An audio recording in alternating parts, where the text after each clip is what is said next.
Bon. Bonjour à tous.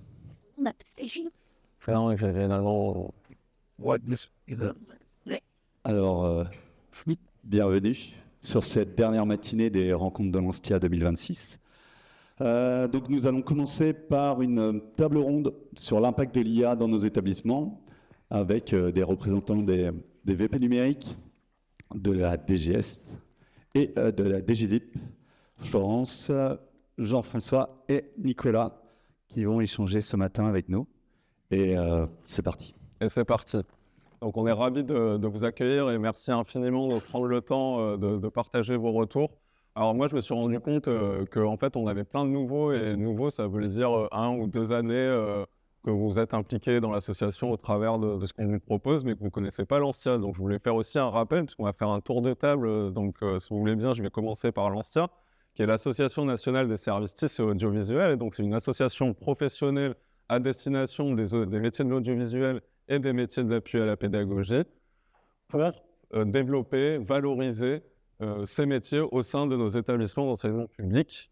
Voilà. Et donc, on propose de la valorisation des formations. Et là, aujourd'hui, c'est un temps d'échange de formation et de retour d'expérience entre pairs au service des développements professionnels des adhérents et en échange avec le ministère, nos gouvernances pour valoriser nos métiers. Qui veut prendre la suite? Florence. Honneur aux dames et honneur à la tutelle, je rigole. Non, donc bonjour à tous, je suis Florence Domenichini, je suis responsable de projet en transformation pédagogique et numérique au sein de la mission IA, et alors je vais prendre une grande respiration, de la Direction générale de l'enseignement supérieur et de l'insertion professionnelle au sein du ministère de l'enseignement supérieur, de la recherche et de l'espace maintenant. Voilà, donc j'étais adhérente de l'Anstia il y a plusieurs années quand j'étais en service d'appui à la pédagogie. Voilà, donc je présente ce que je fais un petit peu. Vas-y. Donc ce que je fais au sein du ministère, c'est pas que sur la mission, enfin c'est pas que sur l'IA. Je suis aussi des projets d'MOS, des projets NCE. Donc là, je vois des têtes que je reconnais, que j'ai croisées dans différents réseaux. J'ai suivi des projets hybridation, les projets du Plan national de relance et de résilience. Et je pilote le projet de MOOC, se former pour enseigner dans le supérieur. Voilà. Merci. Jean-François. Bonjour à toutes et tous, Jean-François Collier de l'Université Paris 1 Panthéon-Sorbonne. Je suis économiste et je suis aussi aujourd'hui représentant de notre association des VPNUM, qui rassemble une cinquantaine de vice-présidents en charge du numérique des universités françaises. Donc c'est un beau score étant donné qu'il y a environ 70 universités. Donc il y a encore quelques-unes qui n'ont pas embarqué avec nous, mais on va aller les chercher. Et donc, je suis trésorier de cette association. Et à Paris 1, j'occupe le poste de vice-président. Alors là aussi, il faudrait que je prenne mon souffle. Donc, c'est vice-président du conseil académique en charge des formations de la vie universitaire, du numérique et de l'IA. Voilà. C'est mon deuxième mandat où je dois m'occuper dans mon portefeuille du numérique.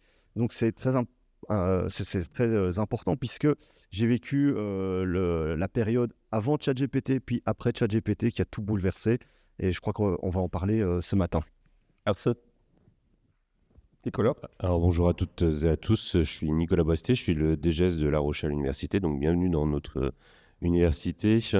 Moi je représente aujourd'hui l'association des DGS qui regroupe l'ensemble des DGS des universités et des écoles, ainsi que les DGS adjoints sur tout leur périmètre, puisque depuis 2 ans ça s'est étendu également aux adjoints, et on travaille sur différentes thématiques en lien, et on représente le métier et les universités dans différentes discussions avec le ministère, mais également avec les différentes associations. On essaye d'être représenté pour pouvoir échanger avec l'ensemble des métiers qu'on compose nos universités. Merci beaucoup. Et donc voilà, l'objet de la table ronde, c'est bien de se questionner au regard des représentations du ministère et de nos politiques et de nos gouvernances sur, on a cette bombe qui est arrivée, qui est l'intelligence artificielle, et on sait que ça nous impacte tous dans notre vie personnelle et professionnelle. Et donc la première question, c'est, on est maintenant à 3 ans après l'émergence de l'IA générative, Selon vous, avec les retours que vous avez, comment les établissements sont saisis et se sont-ils saisis de cela? Ont-ils développé des stratégies IA? On a vu que récemment, l'association DVP-NUM venait de publier une position. Donc, on se doute que voilà, les lignes bougent. Mais si chacun, avec vos regards, vous avez des retours à nous faire sur le positionnement des établissements face à cette révolution technologique. Alors, quel était l'objectif aussi de cette position de la part des VPNUM? Si je peux prendre une image, c'est comme si finalement les universités, avec tout leur public, tous les métiers, que ce soit les enseignants, mais les chercheurs, les BIATs et les étudiants, c'est comme si finalement on allait courir un marathon.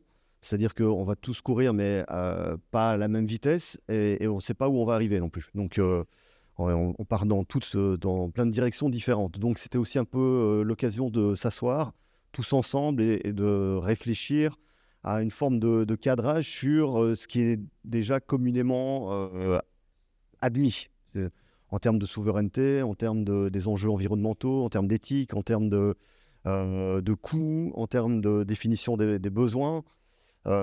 Par ailleurs, un certain nombre mais tu en parleras tout à l'heure, donc, puisque tu as mis à jour l'enquête, un bon nombre d'universités se sont dotées d'une charte pour donner aussi une forme de cadrage dans les utilisations de l'IA.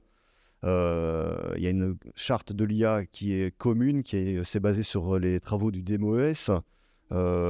Personnellement, je me suis inspiré de celle-là, je me suis inspiré de celle de Lille, de Rennes.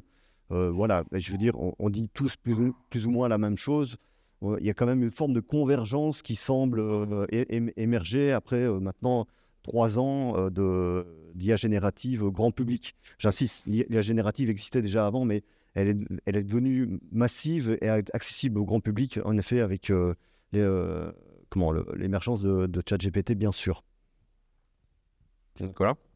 Si je peux rebondir sur l'aspect charte, notamment, on a fait une étude au niveau de l'association des DGS. On voit que là, pour la rentrée 2026, à peu près 80% des établissements auront adopté une charte d'utilisation de l'IA sur les différents volets, alors qui reste assez généraliste, puisqu'on sait tous que ça avance assez vite. Il faut savoir que pour la rentrée 2025, on n'avait qu'une vingtaine d'établissements qui avaient une charte à peu près, en termes de bon usage de l'IA, puisque ça entraîne un certain nombre d'éléments et une sensibilisation. Par contre, un élément où la charte est une première étape, parce que derrière, il faut qu'on informe, qu'on forme aussi l'ensemble des personnels et tous les corps de métier. Après, il y a aussi les étudiants et l'utilisation de l'IA via les examens notamment. Donc ça pose d'autres problématiques. Je pense qu'on commence simplement à ouvrir la porte sur ces questionnements. Mais les universités, en tout cas, commencent simplement à initier des formations et de sensibilisation, puisqu'on n'est plus sur de la sensibilisation pour le moment. On a encore un peu de retard sur cet élément-là. Pour compléter, d'abord sur la notion de charte. Donc effectivement, les établissements s'équipent de chartes, notamment celles qu'on a mises en avant via les DMOES par la DGZIP, et je remercie Mathieu, je vois là-haut. Après, on a fait le choix de ne pas imposer cette charte parce que, d'une part, il y a l'autonomie des établissements, et ensuite parce qu'on sait très bien que cette charte, elle ne correspondait pas nécessairement à tout le monde. Et nous, les retours qu'on a, c'est qu'effectivement, il y a des chartes qui se mettent en place, mais il y a d'autres façons de mettre en place une sorte de cadrage de l'IA. Alors, via des concertations, ça a été le cas à Nantes Université, une concertation citoyenne alors, qui a rassemblé un peu plus largement au-delà de l'université, il me semble, ou à Sciences Po Aix, qui ont abouti à des éléments de cadrage qui ne sont pas nécessairement une charte, et d'autres lieux, comme je pense à l'Université de Montpellier, qui a des principes. Donc, il n'y a pas de charte, qui a des principes. C'est disponible sur Internet, tout ça. Ou encore, je pense au livre blanc de l'INSPE du PEC. Voilà, c'est différentes façons de traiter la question, différentes approches. Et voilà, à chaque fois, ça intègre un peu les besoins de toutes les communautés. Voilà, je trouve que c'est des approches différentes et intéressantes, complémentaires, en fait. Voilà. Et sur la question des formations, je rebondis sur ce que vous disiez. Effectivement, ça commence à se lancer. À côté de ça, alors je vais parler de la formation des étudiants, mais on va s'orienter après vers les personnels des établissements. Il y a différents... Je vais finir peut-être sur comment nous, au sein de l'administration centrale, on traite la question de l'IA, parce qu'il Évidemment, on parle de charte pour nos établissements, mais on a effectivement, nous aussi, des orientations en interne à l'administration centrale.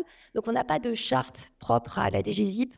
Il y a la charte du ministère de l'Éducation nationale. On ne l'a pas déclinée, nous, pour chaque direction. Par contre, donc on forme, en tout cas à la DGSIP, les agents. Alors, via Mentor, ça vous a été présenté hier par Stéphane Lédé, ou le plan de formation des agents de l'administration centrale aux usages réflexifs, éthiques, responsables de l'IA. Et dans la pratique, dans nos activités qui sont très administratives, en fait. Voilà. Et sur la formation des étudiants, il y a quand même des choses qui se mettent en place. Et là, c'est un mot qui va revenir souvent, je pense, dans mon discours. Et j'invite vraiment les établissements à mutualiser. Il y a quand même des choses, je pense à Pix, qui a développé un parcours qui s'appelle Pixia, financé par France 2030,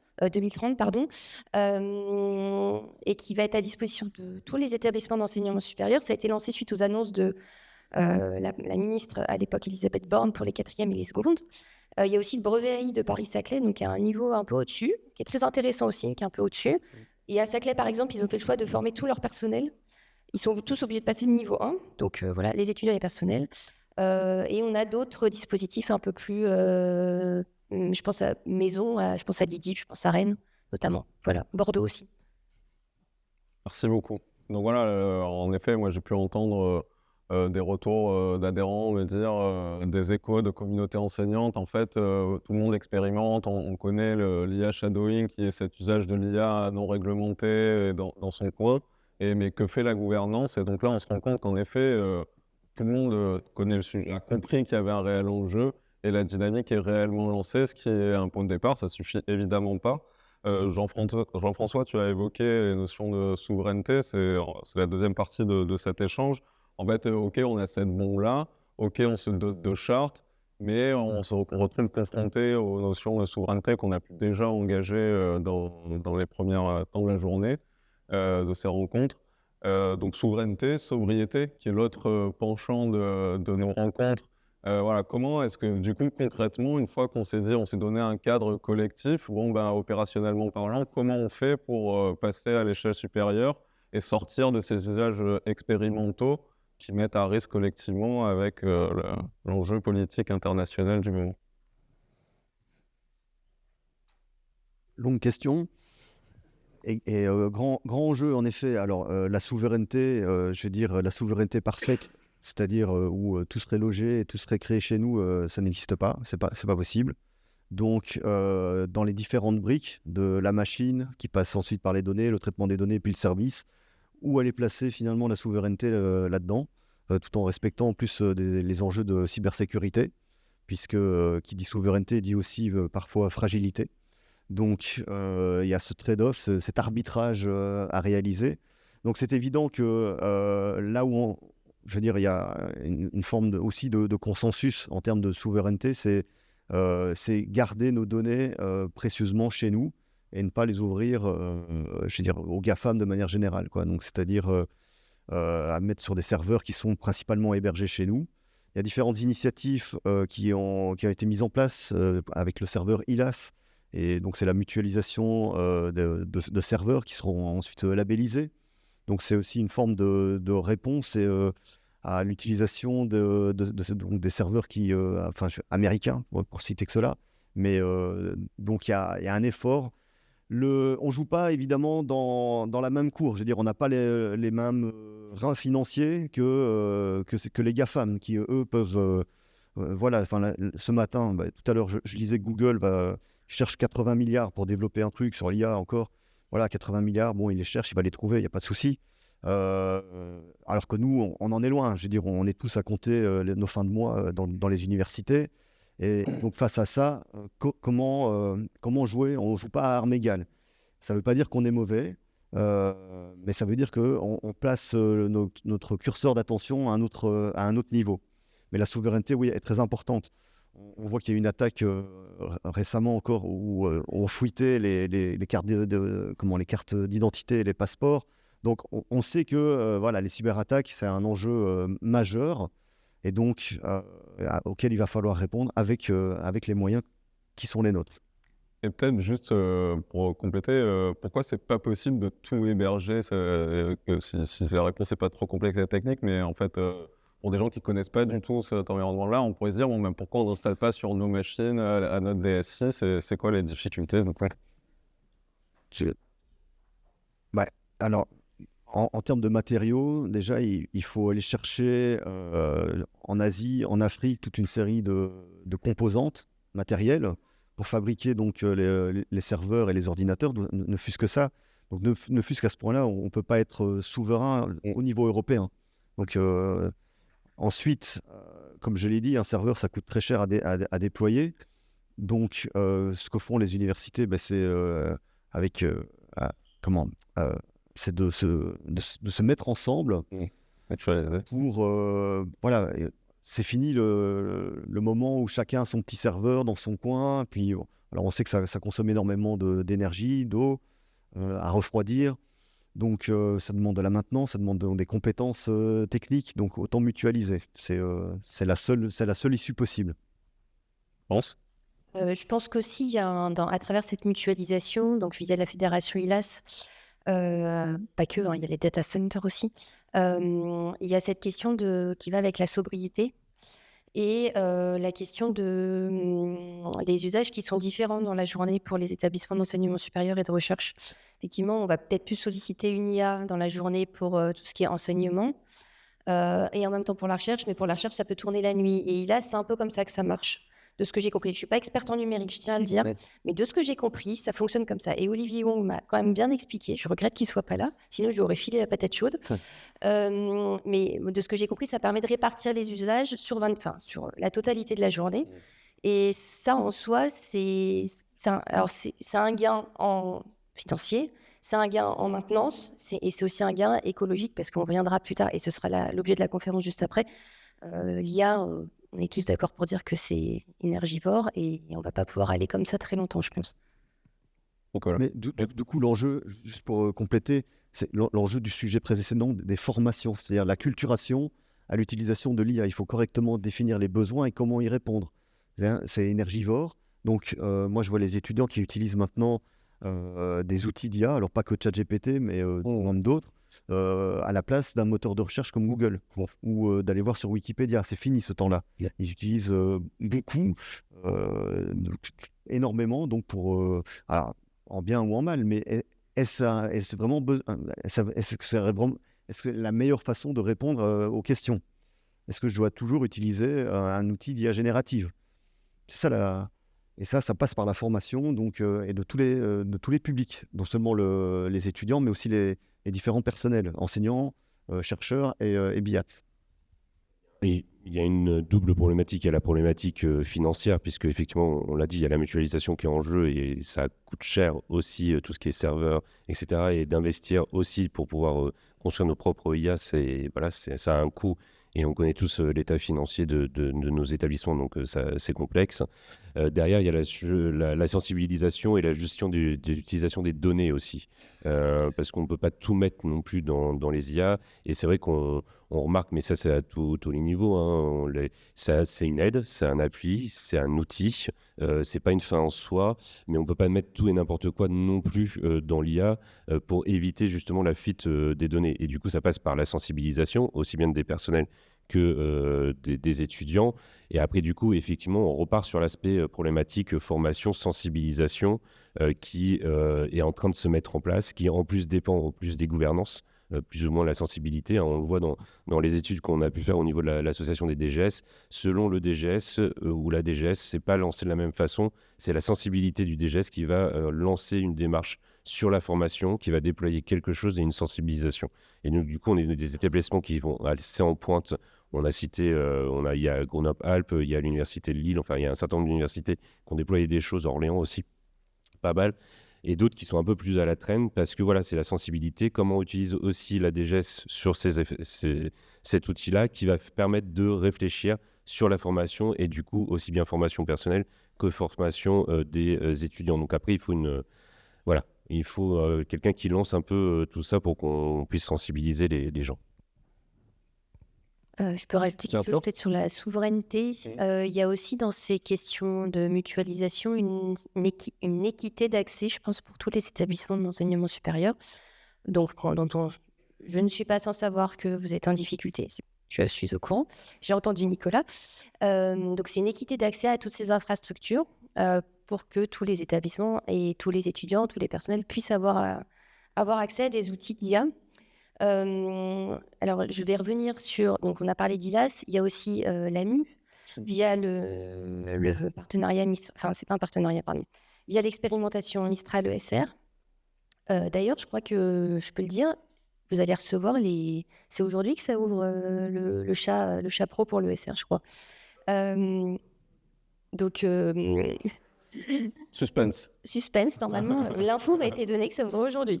Et donc, tout ça, ça vise à permettre aux établissements d'accéder à des infrastructures et à des outils de façon à ce que vous puissiez vous expérimenter. Alors, on a dit qu'il ne faut pas aller dans tous les sens sur l'expérimentation. Moi, je suis un peu partagée parce que je considère que le foisonnement des expérimentations, même si on ne va pas jusqu'au bout des expérimentations, c'est toujours intéressant. Ça doit être mon côté recherche qui parle. On peut avoir des résultats négatifs et c'est quand même bien. Donc voilà, et voilà, cette question de l'équité d'accès pour tous nos établissements. Donc en effet, ça a été dit, il y a cet enjeu que une université ne peut pas répondre à cette complexité. Il y a vraiment une impossibilité parce que budgétaire, parce que ressources premières. Et donc la mutualisation, en fait, n'est que la seule réponse possible, comme on peut faire dans ces journées où on partage. Et ben voilà, sur ces sujets-là, on a ILIAS et d'autres initiatives de mise en commun. On a évoqué la formation, ce qui fait une très bonne transition avec le prochain sujet, qui est, bon, mais d'accord, une fois qu'on a dit tout ça, on sait que ça impacte nos métiers, et donc comment on accompagne les établissements, les gouvernances, le ministère accompagne tous les personnels et métiers de l'audiovisuel et de l'accompagnement à la pédagogie en particulier. Il me semble que le ministère a lancé un GT IA impact sur les métiers. Est-ce que tu peux nous en dire un peu plus, s'il te plaît? Il te semble bien, Mathias, parce que vous avez été dans le groupe de travail, au même titre que la DGS, le réseau des VPNUM, la DSI, le CSIR, SubDRH, et je crois que c'est bon. J'ai oublié personne, j'espère. Et si j'ai oublié personne, je suis vraiment désolée. Donc, CSIR, association des DSI, et SUP-RH, association des DRH. Donc effectivement, pourquoi on a lancé GT là? Alors il s'appelle Émergence de nouveaux métiers, de nouvelles compétences, en lien avec le déploiement de l'IA. Alors c'est côté DGSIP qu'on l'a lancé, mais on s'est associé un peu avec la DGRI, en la personne de Hervé Luga, que vous connaissez peut-être. Pourquoi on a lancé ça? Parce que quand on discutait un peu avec certains établissements sur ce qui se faisait en termes de développement d'outils d'IA générative, on s'est rendu compte que en tout cas, dans un premier temps, pour les métiers de la BAPE, donc ce qui est informatique, statistique, gestion de la donnée, etc., il y avait une sorte de nouveau métier qui apparaissait qui était, je vais le dire un peu trivialement, s'y connaître bien en technique, mais être capable de bien comprendre les besoins d'un autre métier, type RH, juridique, ou encore la formation, l'ANSTIA par exemple, et de pouvoir créer des outils qui répondent à ces besoins, tout en étant bien au fait des dernières technologies IA, des enjeux de souveraineté, d'usage responsable, de sobriété, etc. Donc ça demandait une double casquette, d'être à même de comprendre ces enjeux métiers et de bien comprendre ce que c'est que l'IA et de fournir les meilleures réponses. Donc là, on s'est dit, ça émerge, on voyait bien qu'il y avait des fiches de poste qui apparaissaient, mais c'était un peu... c'est chaque établissement qui proposait ça. Et donc on s'est dit, on va réunir les acteurs pour voir... comment, ce qu'on peut donner, comme ce qui émerge comme nouvelles compétences et comme nouveaux métiers. Je continue ouais. Donc, on a abouti à un constat, c'est qu'il n'y avait pas nécessairement un nouveau métier qui apparaissait. Mis à part le profil, et alors attendez, là je prends mes notes parce que c'est moi-même qui ai donné le nom de ce profil-là, mais j'arrive pas à m'en souvenir, donc c'est un peu dommage. Je ne le retrouve pas, c'est pas grave. C'est chargé de développement en outils d'intelligence artificielle en appui aux missions de l'établissement. Et on a volontairement mis mission de l'établissement parce qu'on ne vise pas seulement la formation ou seulement la recherche ou seulement l'administration. On veut que on souhaite, c'est pas on veut, c'est qu'on envisage que ces postes-là puissent toucher tous les corps de métier de l'université. Donc on a abouti à une fiche de poste qui va prochainement circuler dans les réseaux. Nous, ce qu'on souhaite avec le copilote de GT, qui est Xavier Mayos, c'est de pouvoir le voir avec la DGRA si on pouvait porter plus loin, mais ça, je ne m'engage pas parce que voilà, là, pour le moment, c'est au niveau de la DGZIP. Et on a abouti au fait que dans d'autres métiers, il n'allait pas y avoir forcément de nouveaux métiers, mais plutôt ajouter des compétences et dans le savoir-être, continuer à se former en lien avec l'émergence de l'IA dans les métiers. Voilà, on a abouti à ça. Et après, on a aussi abouti à des questions de formation et d'organisation pour que ces personnes-là puissent réseauter, voir ce qui se fait dans d'autres établissements. Voilà, je ne vais pas plus loin. Je pense que ça suffit. François, Nicolas. Alors sur ce groupe de travail et au-delà, alors moi je suis un ancien DRH en plus d'université, et voilà, donc je connais les problématiques RH également, mais on a les transformations du métier. C'est-à-dire que les métiers effectivement ne vont pas forcément disparaître, mais ils vont se transformer et évoluer avec les outils. Mais ça, on l'a déjà connu, remonter 20 ans en arrière, l'ordinateur ou les applications qu'on a, on était encore au fax il y a 20 ans. Maintenant, on est au mail. En 2 minutes, on a l'information. Donc, on a quand même eu ces transformations métiers. Donc, ça va continuer avec l'IA. Ça ne va pas transformer complètement, mais voilà, il faut peut-être qu'on vise un certain nombre de choses, notamment sur les tâches qu'on appelle petites répétitives, où peut-être qu'un IA peut aider et faciliter et gagner du temps sur un certain nombre d'éléments, mais ce n'est pas lui qui va être créatif ou inventif. C'est à nous de garder cette compétence-là et voilà, surtout sur vos métiers, c'est pas ça qui va être impacté. Là, on le voit pour les comptes rendus de réunion, c'est de plus en plus utilisé aussi, mais comment on l'utilise pour pas que la donnée fuite. Donc encore une fois, on revient sur la problématique sensibilisation. Donc il y a des nouveaux métiers qui vont émerger, effectivement, plus, et là je rejoins tout à fait le ministère sur cet aspect-là, où on va avoir ces chargés d'IA qui commencent à se développer. Alors, je fais un raccourci chargé d'IA, mais ce qui commence à se développer dans les établissements où on a eu des recrutements spécifiques qui vont animer effectivement les métiers, qui vont faire des recherches, qui vont être en appui des DSI, qui vont être en appui des métiers pour voir comment on peut développer ces aspects. Donc voilà, je pense qu'on va plus moi sur une transformation et pas sur voilà comme on a connu. Il faut qu'on vive avec notre temps, il faut qu'on évolue avec notre temps. L'IA va aller encore plus vite sûrement, et puis ce qu'on dit aujourd'hui, ça va déjà être faux dans 2 minutes. Donc voilà, il faut qu'on fasse attention et qu'on soit attentif sur les transformations métiers. Est-ce que les VP numériques deviendront les VP IA? C'est une bonne question. Donc, je me suis un peu amusé à regarder les titres. Et c'est vrai que pour un bon tiers d'entre nous, le mot IA s'est rajouté d'un mandat à l'autre. Ça ne veut pas dire que les autres ne se sont pas saisis de l'affaire, mais ça veut simplement dire qu'eux ont soit un VP IA entièrement dédié ou un chargé de mission. Mais voilà, l'IA a percolé dans l'ensemble des gouvernances. Et on voit apparaître de nouveaux métiers, en effet. D'où l'importance d'aider dans la réalisation de la fiche de poste. Parce qu'il y a ces nouveaux besoins qui sont un peu finalement à l'interface entre les différents métiers et comment utiliser l'IA pour améliorer ces métiers, comment les utiliser à bon escient.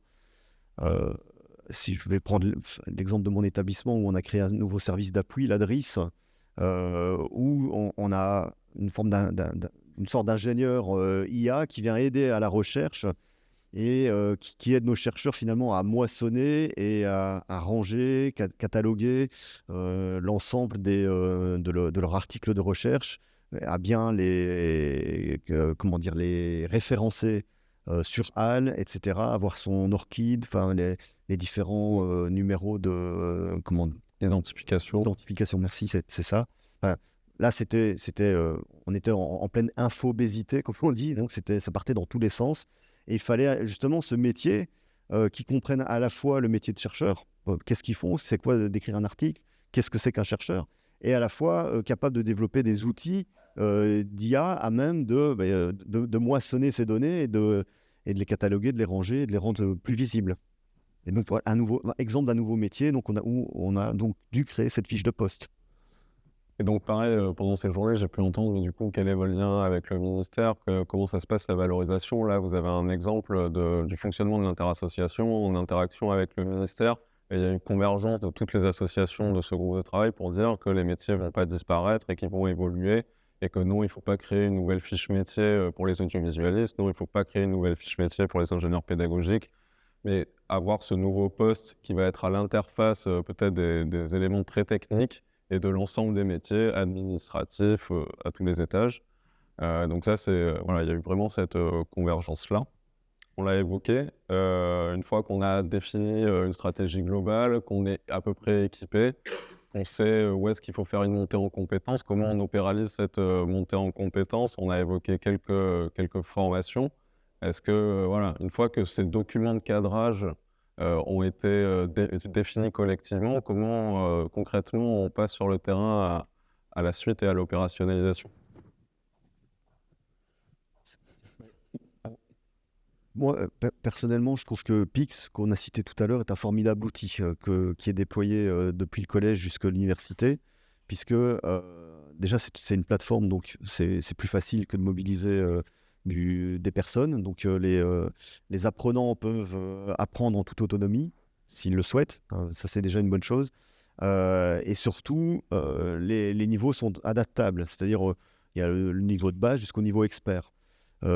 Pix IA, mais Pix développe aussi toute une série de modules maintenant, par exemple sur le numérique responsable. Enfin, c'est vraiment un très très bel outil et qui peut être utilisé à la fois pour évidemment les étudiants, mais aussi pour les personnels. Je veux dire, donc, je pense que les DGS auraient intérêt aussi à inciter nos services d'appui à avoir un minimum de compétences numériques à travers cet outil Pix. Je vais citer La Rochelle, qui est un cas très intéressant en termes de formation, puisqu'il y a un socle commun, quelle que soit votre discipline. Et dans ce socle commun de connaissances, il y a une culture numérique. Donc que vous soyez, je veux dire, je sais pas, en histoire, en droit, en physique, ce que vous voulez, il y a ce socle commun qui inspire bon nombre d'universités. Donc, bravo La Rochelle sur ce point de vue-là. Je sais aussi que les ingénieurs en pédagogie se forment à l'IA.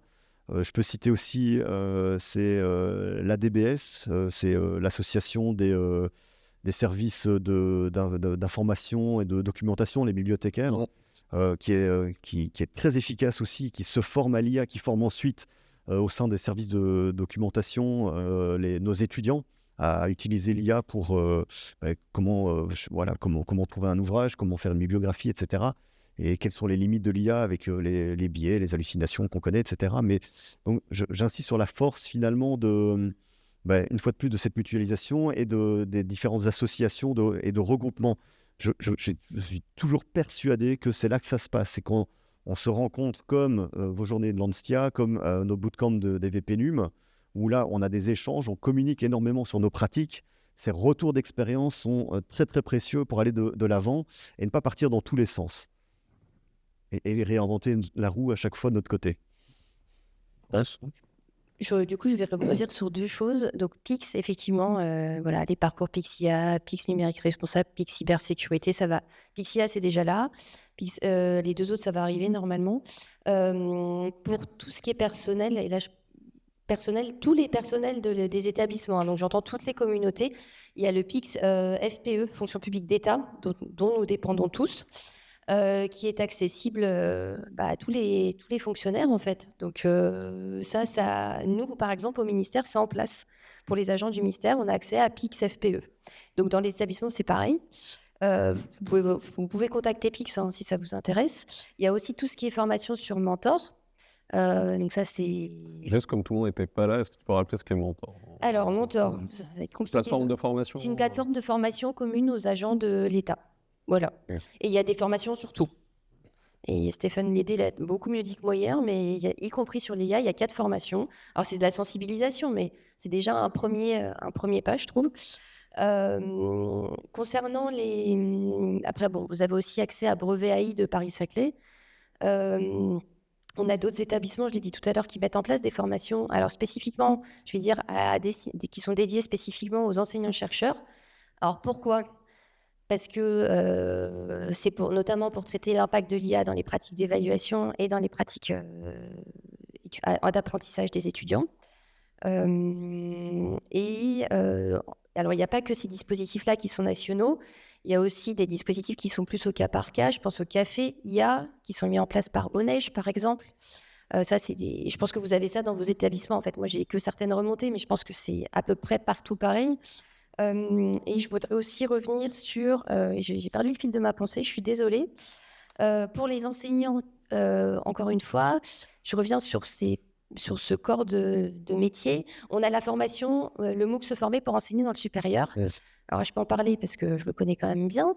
Et cette année, on a rajouté une thématique IA pour que les enseignants-chercheurs, doctorants et aussi les ingénieurs, enfin tous les professionnels de l'ingénierie pédagogique puissent développer leurs compétences en IA et enseignement sup dans les pratiques enseignantes et dans les pratiques étudiantes. Voilà. Si j'ai autre chose, ça me reviendra. Bon, c'est bien, moi je vais travailler sur Pix, ça m'intéresse du coup, d'où l'intérêt de faire de ces réunions-là aussi, de pouvoir partager les pratiques, et c'est les bonnes pratiques dans toutes les associations qui nous permettent aussi de développer des choses. On a parlé des cafés IA qui sont développés dans certaines universités, d'autres qui ont fait des partenariats aussi avec l'AMU pour pouvoir avoir des journées de sensibilisation et de formation globale sur l'établissement. Et après, voilà, toute l'offre de formation est en train de se construire au fil de l'eau par rapport aux spécificités d'ailleurs des établissements. Mais après, voilà, on va pêcher ce qui est fait ailleurs, ce qui est les bonnes pratiques, ce qui existe au niveau du ministère aussi, puisqu'il y a des partenariats qui existent et qui se nouent. Donc, on regarde ce qui est fait ailleurs pour pouvoir l'importer aussi chez nous et vice-versa. Donc là, on fait spécifiquement sur l'IA. On voit que les établissements sont encore en balbutiement pour la plupart d'entre eux, ont très peu mis de l'obligation de formation sur cet aspect-là, de l'information pratiquement pas, et on n'est qu'au début d'une offre de formation dans les établissements. On n'est vraiment qu'au début, même s'il y a des choses qui existent et même des choses qu'on découvre. Donc du coup, c'est bien. Je reviens sur l'idée de mutualisation. Effectivement, on est peut-être au début.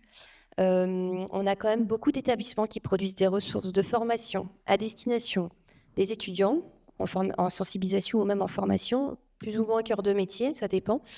Les établissements développent aussi des formations à destination des enseignants et des personnels. Et alors, nous, on a des remontées via les IA clusters qu'on incite très fortement à mutualiser via nos opérateurs comme Fun et l'université numérique. Et je vous invite, alors aussi en termes de sobriété et de transition écologique, à réutiliser ces contenus-là, parce qu'on fait en sorte que ce soit ouvert. Donc là, on va rentrer dans des logiques de ressources éducatives libres, que ce soit réadaptable dans vos établissements. Donc, en fait, il y a un moyen de gagner en temps, de ne pas réinventer la roue exactement. Il y a déjà des choses qui se font, il y a beaucoup de choses qui se font, que ce soit en sensibilisation, en formation. Et alors, nous, au ministère, on essaye de recenser ça un peu sur un site qui s'appelle IASUP. Et via le cycle, je fais un peu d'autopromo, je suis désolée, mais via le cycle de webinaire IASUP, on essaye de recenser ça et de vous donner accès à tout ça. On communique aussi via le réseau des VPCFVU. Voilà, j'espère que ça redescend jusqu'à vous. Je ne suis pas certaine, j'en ai bien conscience, mais voilà. Et n'hésitez pas à mutualiser et à prendre déjà ce qui existe. J'insiste sur l'importance d'un portail tel que IASUP qui va recenser en fait des bonnes ressources. Quand je dis bonnes, c'est-à-dire souveraines, maîtrisées, libres, parce qu'on est hyper sollicité par des boîtes privées avec une qualité incertaine qui ont fleuré l'opportunité d'essayer d'évidemment nous faire payer très cher des services que finalement on peut trouver certainement de meilleure qualité sur ce qui est recensé sur IASUP. Donc j'insiste sur l'importance d'un portail tel que celui-là. Et l'enjeu de la mutualisation sur tous les aspects. Amal Levé qui a déjà suivi une formation sur l'IA. La moitié à peu près. Est-ce que c'était une formation qui était poussée par votre établissement? Donc on a encore un peu de travail pour que ça redescende et on voit que c'est important. On est arrivé, on a fait le tour des thématiques qu'on voulait aborder. On va peut-être ouvrir aux questions-réponses. Voilà. Si vous avez des questions suite à ces interventions et merci encore pour ces retours et ces remontées-là. Ouais. Là-haut, Ronan. Hop.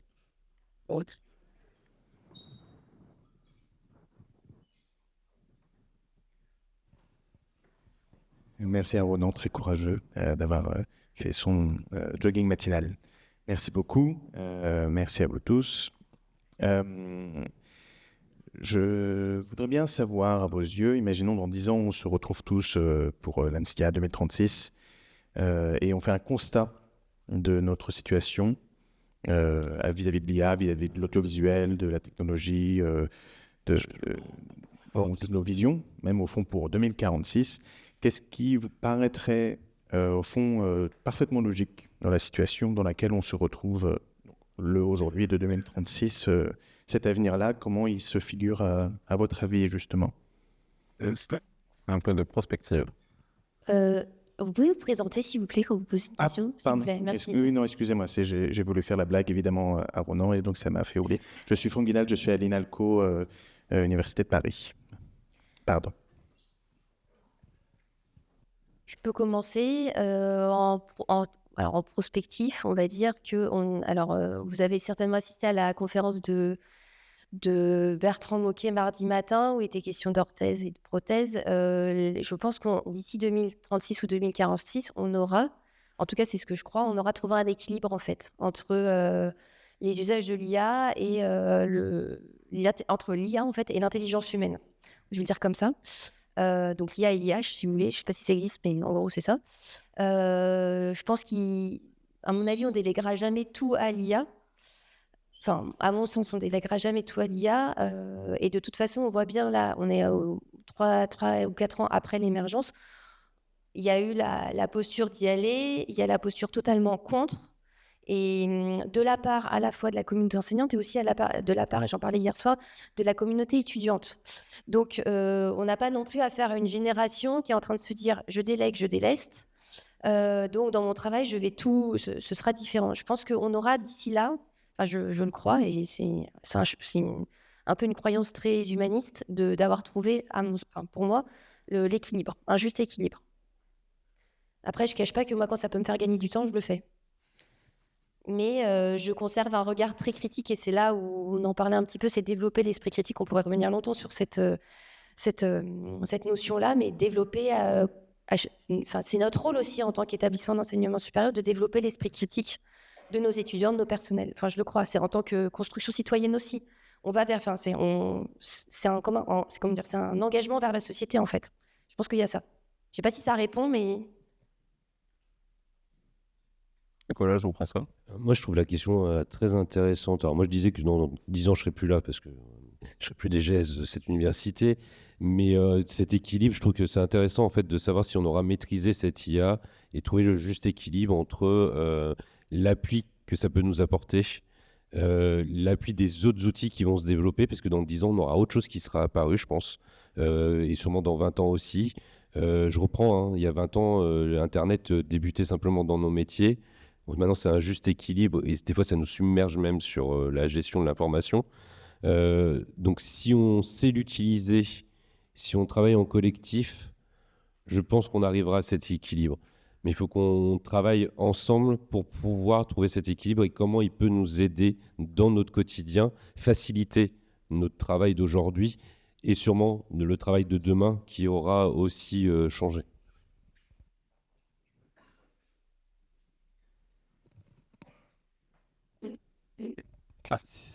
On a observé aussi une forme de disruption lorsque les ordinateurs sont apparus. Et comme disait un célèbre économiste dont j'ai oublié le nom, mais c'est pas grave, il disait on voit des ordinateurs partout, mais des gains de productivité nulle part. Il disait ça il y a 40 ans. Alors, si vous étiez assis ici, vous verrez que des ordinateurs. Voilà. C'est ça que ça a changé. Ça change votre façon de prendre note. Donc, dans 10 ans, finalement, on sera arrivé, je pense, à une forme de pseudo-maturité dans l'usage de l'IA. Je dis pseudo parce qu'il y aura encore certainement des équilibres à trouver, mais voilà, on aura assez de recul pour savoir comment l'utiliser par rapport à maintenant où on ne sait pas trop où on va. Des métiers vont disparaître, ça, on agite beaucoup cette peur-là, mais de nouveaux métiers vont apparaître et des anciens vont être transformés. Ça, c'est certain. Dans quelle mesure, on verra. Mais de toute façon, voilà, c'est comme à chaque émergence d'un phénomène disruptif. Au final, qu'est-ce que ça fait? Ça change un peu la trajectoire, mais il n'y a pas de brisure, il n'y a pas de coupure. Voilà, c'est une nouvelle trajectoire qu'on aura embrassée dans 10 ans. Et puis, on a beaucoup parlé de mutualisation des ressources.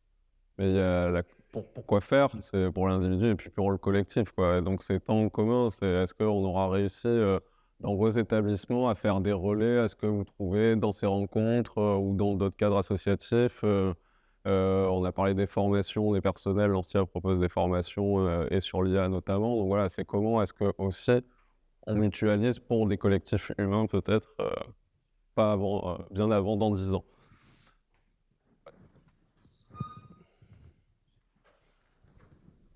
Et donc, si vous pouvez vous présenter. Merci. Albert Co de Nantes Université. Vous avez parlé de pas mal de choses, mais ce qui m'a étonné, c'est que vous n'avez pas évoqué l'aspect construction d'alternatives.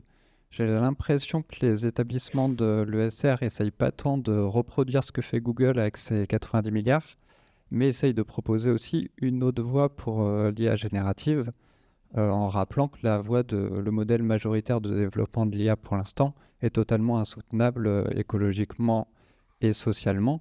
Donc aller construire une autre voie, certes, dans 10 ans, il y aura sans doute encore de l'IA générative, mais si possible, pas celle qui est proposée actuellement par les industriels du numérique. Et pour faire ça, vous l'avez évoqué, il faut de la formation. Formations qui sont beaucoup portées en ce moment par les ingénieurs pédagogiques dans les établissements, qui sont des professionnels de la formation et de formation de formateurs et de l'accompagnement. Mais vous avez aussi dit qu'il y a des problèmes budgétaires, et c'est les postes qui sont parmi les premiers à disparaître quand les appels à projets s'arrêtent. Comment on résout cette tension d'accompagner, former les collègues avec ces postes d'un GPDA qui sautent dès que les projets s'arrêtent? On l'a tous les ans, hein. Rassurez-vous, c'est pas contre vous. Ça, faut que quelqu'un le fasse parce que... On en profite. Sur le faire autrement, on l'a brièvement quand même évoqué, puisque dans la charte OS sur l'IA, le 4e point, c'est sur la sobriété, la frugalité. Donc, le premier point sur la prise de position des VPNUM sur l'IA, c'est bien définir le besoin et comment y répondre. Est-ce que j'ai vraiment besoin de l'IA? C'est pas dit. Un des autres points, c'est garantir que les connaissances qui sont transmises à l'université restent solides, c'est-à-dire esprit critique, etc. Et ça passe pas par l'IA. Donc, l'aspect environnemental, éthique, fait bien sûr partie des préoccupations qui sont en premier lieu. Et c'est évidemment pour ça qu'on commence toutes les chartes, etc., par dire, mais quels sont nos besoins? Moi, je me souviendrai toujours, ChatGPT venait d'arriver. Une semaine après, je reçois un mail d'un enseignant-chercheur qui me dit je voudrais un abonnement, j'en ai besoin. Mais je lui dis mais c'est arrivé le mois dernier, tu faisais pas de recherche avant? Si tu en as besoin, comment tu peux avoir besoin d'un truc qui vient juste d'arriver, quoi? Donc voilà, ça perturbe le signal, c'est-à-dire il y a beaucoup de fantasmes sur ce que l'IA permettrait de faire. Mais je pense que voilà, c'est le rôle des universités de continuer à dire, mais notre métier, c'est quoi? C'est d'acquérir des compétences avec un esprit critique et pas de se lancer dans la course à l'échalote de l'IA à tout prix. Je crois que tout le monde en est plus ou moins conscient, à un certain degré, évidemment, et la gouvernance est là pour le rappeler. Mais le faire autrement, évidemment, ça fait partie de nos préoccupations principales. Sur le faire autrement, on a des étudiants qui nous demandent qui demandent à leurs équipes pédagogiques de ne pas utiliser l'IA. Bon, moi, je vois pas comment on peut faire, mis à part couper l'électricité dans toute la France. J'ai pas la solution encore. Si vous trouvez, par contre, par exemple, dans l'enseignement, il y a des choses qui se mettent en place pour accompagner justement à la fois les enseignants et les étudiants à utiliser ou pas. Et l'enseignant peut très bien choisir d'interdire l'usage de l'IA dans telle partie de l'enseignement pour faire tel devoir. Donc, il y a une façon de faire autrement. Ça s'appelle les balises de Sherbrooke, Praxia, etc. Ça, c'est pour vraiment la pratique enseignante, hein. Je vais revenir sur la deuxième question qui portait sur les postes. Je ne l'occulte pas, bien sûr. Je ne vais pas répondre, non. Je pense que je vais vous filer la patate chaude aussi. Donc J'allais répondre, donc j'allais répondre. Alors, effectivement, il y a beaucoup de postes d'ingénieurs pédagogiques, de conseillers pédagogiques qui ont été financés sur les PIA et France 2030. Effectivement, il y a une partie de ces projets qui arrivent à terme là, notamment les DMOS. Dans 2-3 ans, les NCU, on a eu le cas avec les projets hybridation. On sait très bien tout ça. Ouais. Je ne dédouane pas le ministère en disant que dès le début, on avait dit qu'il faudrait penser à pérenniser ces postes-là. Et alors, je ne m'arrête pas à ça parce que je pense que ça, ce n'est pas une réponse en fait, de dire il faudrait pérenniser et voir comment l'établissement pérennise. Je pense que en fait, ça ferme la discussion. Je voudrais qu'on porte la réflexion sur, pour les postes d'ingénierie pédagogique, qu'est-ce que ça apporte pour la stratégie de l'établissement, pour la qualité de la formation, en termes de rayonnement de l'établissement, d'avoir cette stratégie-là sur la formation. Et donc de maintenir ces postes-là ou de maintenir les compétences au sein de l'établissement. Donc ça, c'est une question que j'adresse du coup plus aux gouvernances, pas aux services eux-mêmes d'appui à la pédagogie, mais voilà, c'est vous, qu'est-ce que vous faites en tant que... Enfin, nous, aussi, ok, on finance et ça s'arrête. L'État, c'est comme ça. On est très bien conscient que, en termes de précarité, une non-pérennisation, c'est très compliqué. À côté de ça, il y a aussi et du fait de l'autonomie des établissements, vous avez aussi votre responsabilité dans la stratégie de votre établissement en matière de formation. Et pas que de recherche, de formation. Donc, c'est aussi à ce niveau-là, je pense que ça se peut jouer. Et voilà, je rejette pas la patate chaude seulement, mais voilà, il y a aussi cette réflexion-là, je pense que on peut avoir, et c'est en ce sens que d'ailleurs le directeur général de DGZIP, Olivier Ginez, était intervenu au moment des DMOS, parce que la question avait été posée, et voilà. On invite la réflexion aussi au sein des établissements. C'est quoi votre stratégie en fait? Est-ce que ça compte? Enfin, c'est pas est-ce que ça compte pas, mais comment vous l'intégrez? Ça va être un grand jeu. L'ancien DRH. Alors, si on prend différentes universités, que j'ai fait le tour d'université avec où il y a eu beaucoup de PIA et de France 2030, certaines universités ont réfléchi dès le début de la problématique de l'atterrissage des projets, d'autres n'y ont pas du tout réfléchi. Là, on vient de refiler la patate chaude en disant que c'est à l'université finalement de trouver la solution pour pérenniser le poste, sachant que l'État diminue sa dotation puisqu'elle augmente ses charges. Donc c'est bien, mais comment je fais quand on ne me donne pas la totalité de l'augmentation de la masse salariale qui s'impose à moi avec les 75, enfin que 75% couverts après, et on ne sait toujours pas, parce qu'aujourd'hui on fonctionne avec une université qui n'a toujours pas de dotation. Dans toutes les universités, on ne sait toujours pas combien on a aujourd'hui pour nos budgets. On est le 4 juin. D'accord? Donc on ne sait toujours pas ce qu'on va avoir. Bref, c'est un autre débat. Mais en tout cas, pour pérenniser les gens, moi, il faut que je trouve quel poste, entre guillemets, je vais supprimer ailleurs. Donc effectivement, je rejoins où c'est de la stratégie de l'établissement de savoir vers quoi on va. Est-ce qu'on va vers la formation, vers la recherche? Est-ce que le besoin de formation va répondre à un besoin de recherche et vice-versa? Puisque ça reste nos deux piliers, même s'il y en a d'autres éléments. Il y a la problématique de l'ingénierie de formation, mais il n'y a pas que l'ingénierie de formation qui a été douchée aussi par ces projets PIA 2030. On voit bien l'intérêt sur la transformation pédagogique et l'accompagnement de la transformation pédagogique sur les NCU, notamment où il y a eu tout cet accompagnement qui va aussi se finir dans 3 ans. Donc comment on fait pour pérenniser ces postes-là, en espérant que ces mêmes postes n'ont pas occupé des postes dits permanents, parce qu'il y a aussi cette problématique-là où des fois les établissements ont basculé certains postes sur des besoins dits permanents, et c'est là toute la notion. Moi, je raisonne plus en termes de besoins. Quel est le besoin de l'enseignant, quel est le besoin de l'établissement, quelle est la stratégie et du coup quel choix on fait en termes de poste, parce que si je maintiens ce poste-là au vu de ma masse salariale, il faut que je décide ce que je supprime à côté.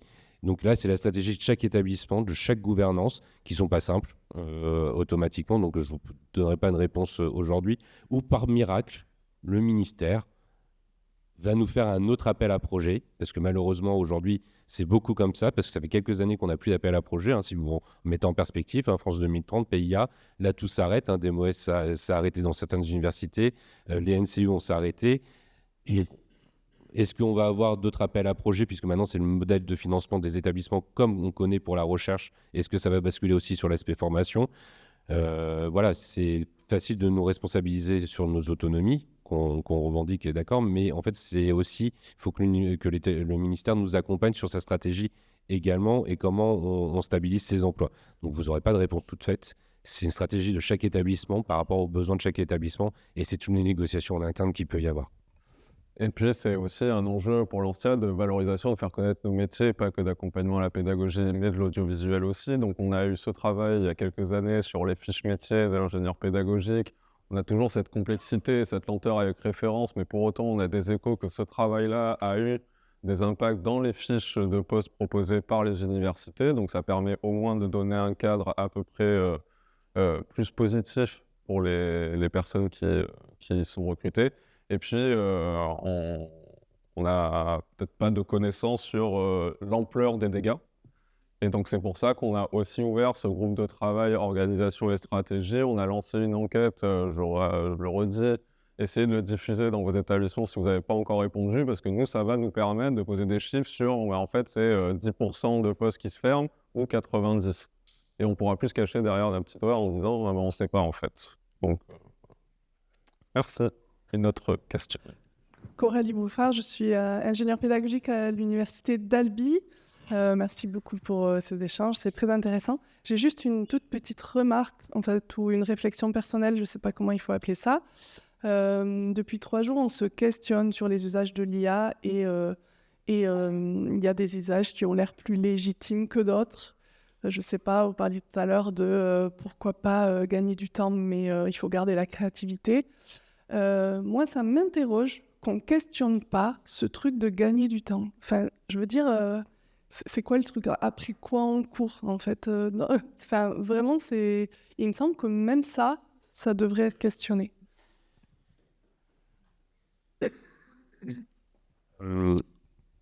C'est vrai que c'est moi qui ai dit en plus ça. C'est bien, merci. Non, on gagnait du temps dans le sens où enfin, c'est parce que je le prends pour mon exemple à titre perso. Des fois, j'ai la feuille blanche et de marquer un truc dans l'IA, ça me permet d'avoir l'élément déclencheur pour pouvoir gagner du temps sur cette réflexion-là en disant par quoi je commence. Et une fois que j'ai cette structuration-là, du coup, c'est à moi de rédiger derrière, de réfléchir et tout ça. Donc, c'est dans ce sens où, oui, j'ai gagné du temps, ça m'évitera de finir à 22h et de finir à 21h. Je caricature, mais c'est un peu dans ce sens-là. C'est pas... aujourd'hui, c'est vrai qu'on court tous avec le temps et qu'on prend plus le temps du recul et la prise hauteur sur l'analyse de nos missions et de ce qu'on fait au quotidien et de l'impact. Voilà, gagner du temps parce que le temps maintenant va vite. Les mails, souvenez-vous, je parlais du fax il y a 20 ans parce que je l'ai connu. Quand le ministère nous envoyait un fax sur la circulaire et qu'on avait 2 mois pour faire le chose, maintenant on a le mail, il faut 2 jours. Bon, pour la même demande, hein, avec un fichier Excel qui fait... Voilà, donc c'est dans ce sens-là, gagner du temps, en fait, ou parce qu'on a d'autres contraintes qui arrivent à côté et que si là-dessus, on peut gagner 1 heure, moi, je les prends en tout cas sur mon métier. Après, sur vos métiers, c'est peut-être différent. Je ne suis pas expert de vos métiers, donc je ne vais pas me rentrer là-dedans. Mais en tout cas, voilà, c'est dans ce sens-là où j'utilisais le don gain de temps. Je rejoins Nicolas, c'est un gain de temps alors à titre personnel, c'est un gain de temps sur des tâches que j'appelle à pas très haut investissement cognitif. C'est moche de le dire comme ça, mais c'est un peu ça quand même. Moi, c'est pour dépiler des mails, par exemple, ou une file de mails au retour de congé, où j'en ai 15 qui traitent sur le même sujet. Bon, si ça peut me faire la synthèse, c'est quand même pratique. Voilà, ou avoir un premier jet de compte-rendu de réunion. C'est sur ce genre de choses. Voilà. Après, ou typiquement, exemple, je suis très nulle pour rédiger des posts LinkedIn. Très, très nulle. Sauf que je dois en faire, notamment pour les webinaires IASUP. Je vous le dis, ils sont faits avec Ragaren. Voilà. Et bon, ça, comme je suis pas douée, c'est pas trop, j'ai pas la fibre en plus. Enfin, voilà. Je sais que ça va me prendre du temps, mais que je veux que ce soit bien fait. Quand même, parce que j'aime bien mon travail et que c'est l'image du ministère, il y a ça aussi. Là, je délègue. Et pour ça, j'ai été voir mes collègues de la com qui m'ont dit pour compter, tu fais comme ça. Donc, ça a pris une demi-heure. Et puis, depuis, voilà, c'est ça que j'appelle gagner du temps aussi. Et comme je ne suis pas très bonne partout, je m'en sers aussi pour ça. Mais voilà, c'est un petit niveau, quoi, je pense. Hey, vous avez certainement déjà été confronté à une publicité pour une voiture. Qu'est-ce qu'ils disent à la fin? Pour les petits trajets, privilégier la marche ou le vélo. On en est là aussi, finalement, puisque plutôt que d'aller au boulanger chercher sa baguette en voiture, Eh ben, si on y va à pied, ben, ça va nous donner l'occasion de rencontrer le voisin, de discuter un petit peu, de sociabiliser, de respirer l'air frais, de se dégourdir les jambes. Et voilà, on en est là aussi. Et c'est pour ça qu'on a commencé aussi dans notre réflexion avec les VPNUM sur l'utilisation de l'IA. Quel est mon besoin et comment y répondre? Dans les formations qu'on a données à la destination des enseignants-chercheurs, on commence notre formation par rappeler une étude qui nous dit, qui prouve que les étudiants qui continuent à écrire en cursif, c'est-à-dire à la main, avec un stylo, retiennent beaucoup mieux et acquièrent beaucoup mieux les compétences que ceux qui, alors encore pire, qui ont upload et qui transcrit automatiquement et qui fait les fiches résumées après à la fin. Là, je veux dire, c'est une perte de connaissances, une perte cognitive très grave. Donc, c'est le danger auquel on fait face. On en a parlé tout à l'heure. Comment faire autrement? En fait, il faut faire autrement. Ça ne veut pas dire qu'il faut à aucun moment ne pas utiliser l'IA pour les tâches bassement cognitives ou répétitives ou voilà, ces tâches... voilà, sortir la poubelle, si l'IA pouvait me le faire, moi, voilà, j'aimerais bien.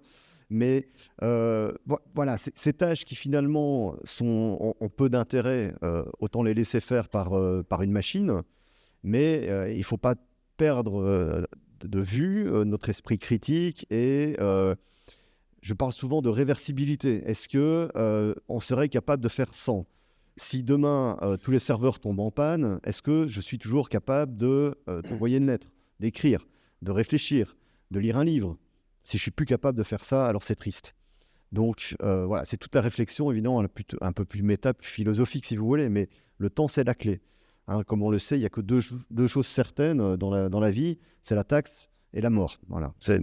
Ça, on y est tous... on y est tous confrontés, et la mort, voilà, on sait qu'elle va venir un jour. Donc le temps, c'est finalement un des biens les plus précieux que l'on ait sur Terre. Donc si on peut gagner du temps sur ce dont on voudrait bien se passer, autant le faire, mais il ne faut pas perdre de vue les autres aspects, où passer du temps est nécessaire.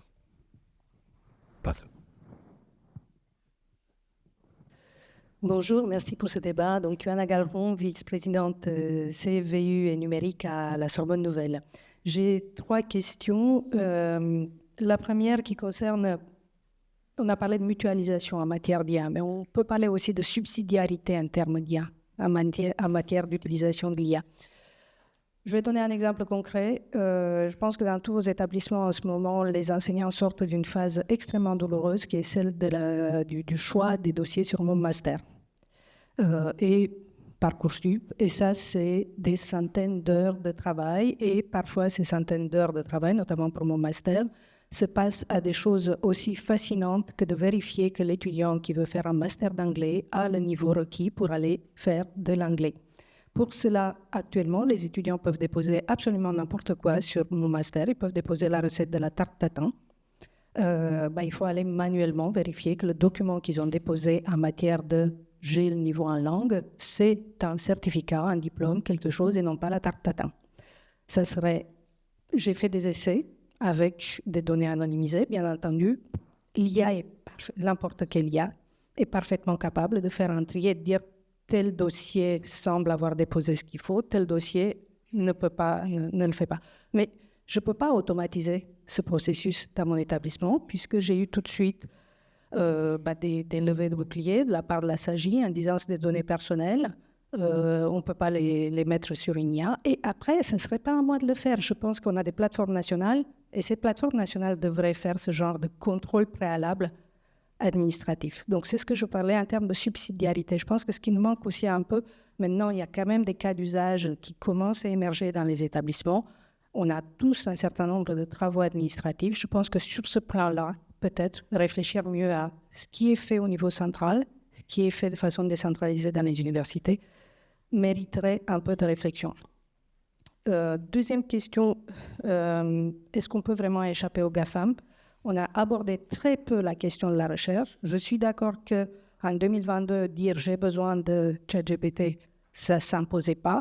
Là, maintenant, il y a des sujets de recherche qui demandent réellement à avoir des abonnements professionnels ChatGPT et pas que pour une seule personne. Qu'est-ce qu'on fait là-dessus? On y va chaque établissement négocier avec OpenAI, avec Claude, avec d'autres pour avoir un certain nombre d'abonnements, ou on essaie de se regrouper nationalement pour avoir un nombre de licences nationales qui seraient à utiliser de façon justifiée dans le cadre de la recherche. Et puis la troisième question plus générale, c'est comment vous faites pour gérer l'objection très forte contre l'IA. J'en ai entendu un petit écho tout à l'heure. Il y a 6 mois, je parlais de projet, nous on a un projet intégrer l'IA dans les formations qui suscitait plutôt de l'intérêt, voire de l'enthousiasme dans certains coins. Maintenant, j'ai exactement l'inverse, c'est lever le bouclier. On ne veut pas de l'IA, il faut interdire l'IA aux étudiants. Je ne sais pas comment on ferait cela, mais bref, c'est de cet ordre-là. Et les objections ne sont pas l'objection principale que disent les enseignants. En ce moment, moi, je ne sais plus si ce que je lis a été écrit par une IA ou par un être humain. Et si je dois corriger l'IA, ça ne m'intéresse pas, ce n'est pas mon métier. Donc, est-ce que vous avez été confronté à cela et comment vous le gérez? Merci. Sur la subsidiarité, je ne sais pas. Sur la recherche, si on n'en a pas parlé, c'est normal. C'est parce qu'aujourd'hui, dans le cadre de l'Anstia, le focus, il est plus sur la formation. Donc ça, c'est normal que les intervenants, même s'ils ont plein de choses à dire, on n'en a pas parlé. Puis sur le troisième, j'aurais des choses à en dire. Mais peut-être sur la subsidiarité, je ne sais pas. Sur les 3 points, Johanna, donc le premier, c'était l'automatisation de l'examen administratif, en fait, les dossiers. Alors, à ma connaissance, il n'y a pas de... Il y a eu une demande de la part d'un des rectorats, je serais bien incapable de dire lequel, sur mon master, justement pour automatiser cette phase-là, parce qu'on a bien senti. Je pense pas qu'on ait encore engagé le travail sur cette automatisation, mais on l'a en tête, en fait, parce on a identifié la question. Donc, c'est quelque chose qu'on a bien dans nos idées de travail. De là à dire que ça a avancé, je ne m'engage pas. Par contre, parce que là, je ne suis pas certaine de moi. Sur la question d'éviter les GAFAM et d'avoir un marché national. Vous aviez entendu certainement parler du partenariat Mistral-ESR qui s'est transformé, en fait. On a l'expérimentation Mistral-ESR, mais il va y avoir un marché national via le marché, via les marchés publics. Donc, alors, ce sera, je pense, pour Mistral, par contre, pas pour ChatGPT, etc. De ce que j'ai compris. Pareil, là, il faudrait que je revoie mes... Je suis pas exactement ce dossier-là, donc c'est un peu flou dans ma tête. Et concernant le rejet de l'IA, donc par les enseignants, c'est ça, ou par les étudiants? Les deux. Les deux. Oui, c'est que c'est pas pour la recherche, c'est une chose de constater qu'à chaque de la temporaire, c'est que la discussion semaine, nous, de façon parallèle.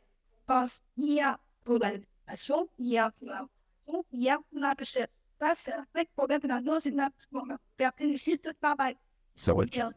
C'est travail qui C'est pour le live. Il faudrait que vous preniez le micro pour le live, pardon. Oui, non, je disais, ce que je constate, c'est que la discussion est toujours assez séparée entre enseignement, recherche, etc. Mais pour revenir, donc, l'objection à l'IA, moi, je l'entends aussi bien du côté des enseignants, du côté de certains étudiants et du côté de certains administratifs. Donc, c'est en train de monter en puissance absolument partout. Alors, pour le volet recherche, c'est vraiment pas être la mieux placée pour en parler, parce que moi, je travaille à la DGZIP. Par contre, dans le cadre du GT, on s'était questionné sur l'évolution, notamment des métiers en lien avec la recherche, mais on a aussi abouti à la conclusion qu'il y avait ça pouvait être la recherche sur l'IA. Donc, il y a deux choses un peu. Il y a l'accompagnement à la recherche et l'IA en recherche, comme sujet de recherche, en fait. Donc, on n'a pas été plus loin que ça. Pour le rejet de l'IA par les communautés, j'en ai un peu parlé tout à l'heure. Il y a, je pense qu'il y a des... On ne pourra pas dire on coupe l'électricité et voilà, ça ne marche pas. Par contre, il y a des moyens gradués d'accompagner les usages de l'IA par les enseignants pour les étudiants. C'est un peu ce que j'évoquais tout à l'heure avec les balises de Sherbrooke. Je reprends cet exemple-là, je le trouve bon Je suis désolée, je trouve que en termes de pratique enseignante et étudiante, il est bien. Ça va de 0 à 5 et l'enseignant peut discuter en plus. C'est un outil de discussion avec ses étudiants de interdiction. Alors, je suis d'accord, il n'y aura pas moyen de vérifier parce que de toute façon, l'IA ira toujours plus vite que nous pour développer un moyen nous permettant d'empêcher de reconnaître que c'est l'IA qui a fait le travail. Ça, on aura toujours un cran de retard. Par contre, entre interdire et tout permettre, il y a différents niveaux et l'enseignant peut demander je vais appeler ça des preuves de l'usage de l'IA. De dire qu'est-ce que vous avez prompté, donnez-moi le prompt, donnez-moi les sources, est-ce que vous avez analysé les sources, quel a été votre travail, quelle a été votre démarche intellectuelle pour analyser ces sources, etc. Donc là, c'est déjà bien, je trouve. On n'est plus dans l'acceptation totale ou le rejet, on est dans une sorte de continuum, j'ai envie de dire, et ça, je pense que c'est un travail intéressant. Intellectuellement, aussi bien pour les enseignants que pour les étudiants. Par contre, ça demande du temps pour les enseignants, et là, on va rentrer, ça demande du temps, ça demande de l'implication, et là, on va rejoindre des problématiques qu'on connaît bien tous, c'est la valorisation de l'implication du corps enseignant dans les activités de formation. Et quand je dis des activités de formation, c'est pas uniquement le côté administratif, je suis responsable de formation et je suis en lien avec la scolarité, etc. C'est vraiment dans les activités de formation au sens pédagogie de l'enseignement supérieur. Voilà. Et ça, c'est un sujet, et bon... Voilà, on avait fait une conférence sur ça au ministère, je ne vais pas revenir dessus, mais voilà, ça vient percuter aussi ce sujet-là, je pense. Voilà. Parce qu'on a insisté avant à la formation de tous les publics, on a un peu développé administratif et étudiant. On peut imposer un module de formation obligatoire dans nos maquettes. Les DGS et les DRH peuvent imposer un module de formation au personnel. Je finis pas. Je rappelle quand même. Attendez, pardon. Je rappelle quand même que dans le cadre du décret et de l'arrêté de 2018 sur la formation obligatoire des maîtres de conférences stagiaires aux compétences en pédagogie universitaire, il y a 32 heures la première année il y a 32 heures de décharge et que les établissements doivent mettre en place, ça c'est une obligation, un plan de formation destiné aux nouveaux maîtres de conf. Et que dans le cadre de ce même décret, de cet arrêté, les 4 années suivantes, il y a aussi 32 heures qui sont optionnelles, qui sont optionnelles mais qui servent quand même. Donc après, voir comment le plan de formation est construit. Mais s'il est construit. S'il est construit, voilà. C'est pour ça que je dis qu'il y a l'obligation de mettre en place un plan de formation. Et il y a ce décret-là pour accompagner, normalement. Rapidement, sur les questions, est-ce que vous avez des compléments ? Non, mais je voudrais quand même remercier Johanna de rappeler pour la plateforme Mon Master, parce que j'ai l'impression de prêcher dans le désert depuis des années. J'en ai encore parlé la semaine dernière avec la Cour des comptes, puisqu'on avait un entretien. J'avais une interview hier à l'AFP, j'en ai encore parlé. J'en ai parlé, alors je suis heureux qu'à la DGCIP, ça y est, ça commence à arriver tout doucement aux oreilles. Et moi, j'en avais tellement marre que je me suis dit, je vais profiter de ce bootcamp des VPNUM pour voir si du côté de la solution de Lille, qui s'appuie sur un crypto pour les relevés de notes, on ne pourrait pas déjà se mettre ensemble entre plusieurs universités, utiliser cette solution unique et dire, sur la plateforme Mon Master, je ne veux plus de tartatin, je veux le numéro, le hashtag, le tag des relevés de notes qui est automatiquement du coup rapatrié dans la plateforme là, parce que actuellement les relevés de notes qui sont bidouillés, qui sont triturés, qui sont on le sait, c'est comme ça puisque c'est sur base déclarative, donc on sait que la plateforme Mon Master est complètement défaillante. Donc c'est peut-être un sujet du coup dans votre séminaire VPNU. Voilà, intégré. Donc non, la plateforme Mon Master, en effet, et comme c'est des données sensibles, en plus on ne peut pas utiliser n'importe quelle IA, faut le faire Donc c'est un réel sujet. Donc voilà, on va peut-être lancer le groupe de travail, je sais pas, en interne, et puis voir si on ne peut pas généraliser la solution de Lille. S'il y a déjà quelques universités qui embarquent, ça serait déjà pas mal. Voilà, sur la plateforme Mon Master. Merci. Une dernière question. Ça serait un super cas d'usage expérimental à mutualiser après, je pense. Dans le cadre de l'AMU, par exemple. Sébastien Chabrier, Université de la Polynésie française, vice-président numérique, mais aussi responsable de la licence informatique. Donc, j'ai 2 questions sur les 2 autres sujets. On a parlé juste avant de la recherche. Là, on va commencer côté pédagogie. côté licence informatique, nos étudiants ont des stages en entreprise. Localement, toutes les entreprises utilisent Claude. Donc, toutes les SS2I en informatique utilisent Claude et nous disent « Mais pourquoi vous ne le montrez pas à vos étudiants? Pourquoi vous ne leur apprenez pas ?» En fait, on a testé Mistral. En comparaison, il est défaillant par rapport à Claude. Il n'est pas capable de produire des choses équivalentes, mais à des années-lumière de ce que propose Claude en termes de code, en termes d'efficacité, de correction. C'est très compliqué. Et du coup, on leur fournit des étudiants qui ne sont pas au niveau de ce dont ils ont besoin par rapport à ça. Comment on peut répondre aux professionnels? Comment on peut donner envie aux étudiants de venir? Ça, c'est ma première question côté pédagogie. Deuxième question, du point de vue de l'université, du point de vue de notre DSI. On est une toute petite université, 3500 étudiants. Notre DSI, on a une dizaine de personnes. On est en sous-effectif par rapport à ce qu'il nous faudrait. Et là, pour le coup, pouvoir utiliser Claude, ça pourrait nous permettre de réussir à faire tout ce qu'on voudrait faire parce qu'on aurait un gain d'efficacité sur des développements d'applications qu'on ne peut pas faire avec l'équipe réduite qu'on a et le manque de moyens qu'on a sur tout ça. Mais on ne peut pas utiliser Claude et on va dire que Mistral ne nous permet pas d'avancer sur ce genre de problématique. Il n'a pas la capacité de produire la qualité de ce dont on a besoin. On l'a testé.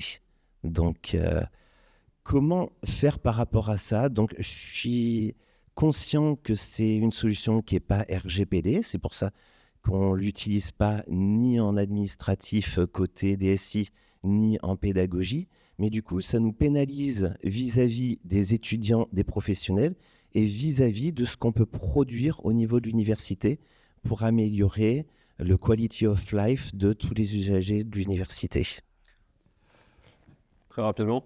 Chers intervenants, on va vous demander une réponse courte pour garder le rythme de la matinée, s'il vous plaît. Oui, mais rapidement, je l'ai dit en fait tout à l'heure, il n'est pas question de se passer complètement des GAFAM qui ont une force de frappe qu'on n'atteindra jamais. Donc, mais par contre, c'est toujours important pour les étudiants de pouvoir faire au début sans, et puis de l'introduire progressivement et avec ce qu'on a dit, l'acculturation sur ce que fait l'IA, c'est-à-dire qu'est-ce que je peux lui donner à manger et qu'est-ce que je ne peux pas lui donner à manger, tu vois, avec la sécurité des données.